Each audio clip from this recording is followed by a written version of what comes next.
And we are here. We believe. And we believe in the essential goodness of every human being. And it's never too late. And you see it there, Jan Guthrie posting a heartbreaking video begging whoever has her missing mother, Nancy, to simply do the right thing. Good morning, everyone. This is the National News Desk, America's News Now. I'm Angela Brown in for Jan Jeffcoat. We want to welcome now our charged viewers live with us on the East Coast and recorded on the West. Right now, authorities are reviewing new evidence found during their search. They interviewed more people, in fact, and even called out the SWAT team over the weekend. But so far, no arrests have been made. Today marks this number right here, 16 days since the search began to find Nancy. Let's get right over to Mark Boyle at the Live Desk. You've been following all the developments. I know we've been covering so much of the different pieces of evidence, from the backpacks to other pieces of evidence, but there's new stuff on the table now. Well, they're looking at this DNA evidence from the gloves that have been found. And Angela, this has just got to be so painful for the family involved in this, as there's new revelations coming into play day by day. One of the biggest we're learning about here this morning is that black glove. This is the photograph found about 1.5 miles away from Nancy Guthrie's home. Now, detectives say this, they believe, belongs to this man right here, the guy who was caught on the camera, and the key suspect in this case who's still on the run. Now, in the next few hours today, the FBI should be placing the DNA results from that glove we just showed you a picture of into the national database, where it could be matched up with a person already on file with the FBI. While investigators wait for that process to be done, the Guthrie family is still holding out hope their mom is alive. And I wanted to say to whoever has her or knows where she is, that it's never too late. And you're not lost or alone. And it is never too late to do the right thing. Over the weekend, investigators also searched a black Range Rover. It was found parked at a fast food restaurant in Tucson. They ran through the evidence in this case. Detectives questioned the driver, who was later released. They also took DNA samples, and those will be tested today. As new evidence comes to light, we're staying on top of the very latest. If there are any updates, breaking updates throughout the morning, we'll have it for you right here on air or throughout the day on our website, thenationaldesk.com. All right, Mark. Well, many people want to know, obviously, more about what's happening with Nancy, but also how Jan Guthrie is personally doing. You can see and hear the pain in her voice and her face. Of course, her mother is missing. Her Today Show family also rallying behind her. New reports of how they're doing that. She's likely to be gone from the Today Show for the foreseeable future. Her contract coming up for renewal this year. For right now, Hoda is filling in for her. Now, investigators say DNA evidence found at Nancy Guthrie's house and this widely discussed glove could be crucial to identifying a suspect and ultimately possibly finding her. It's now been 17 days since she vanished, and authorities are running DNA through a national database to see if there's any hits.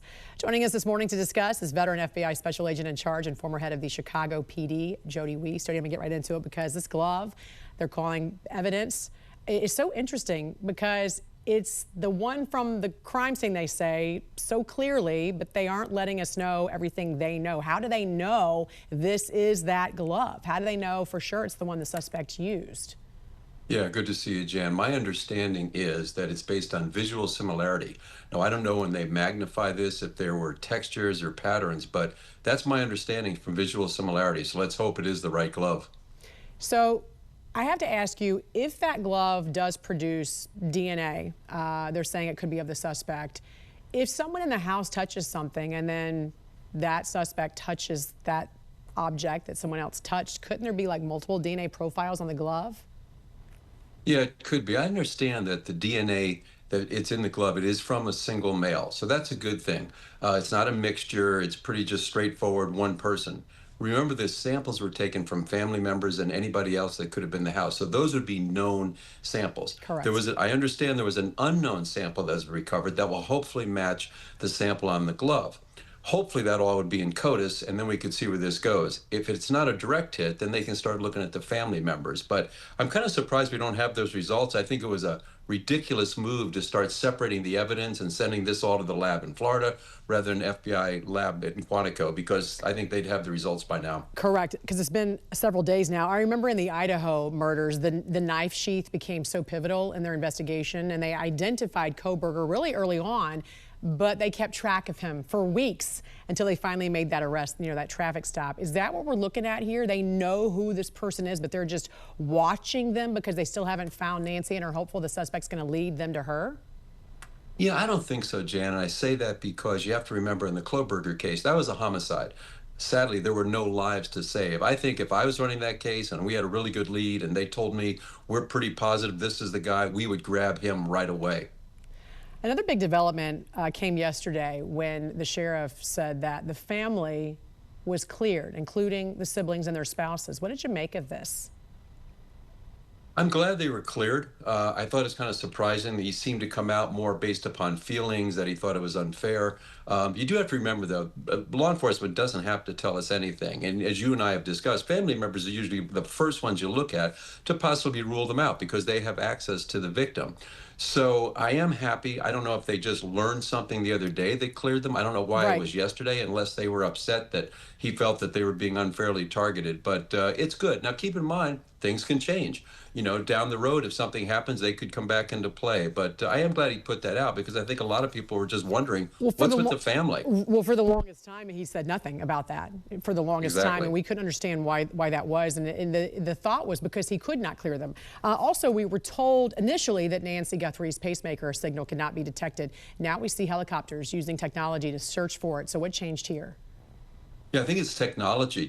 I had no idea you could pick up such a faint signal as a pacemaker. And pacemakers today are like very small. They're like less than an inch.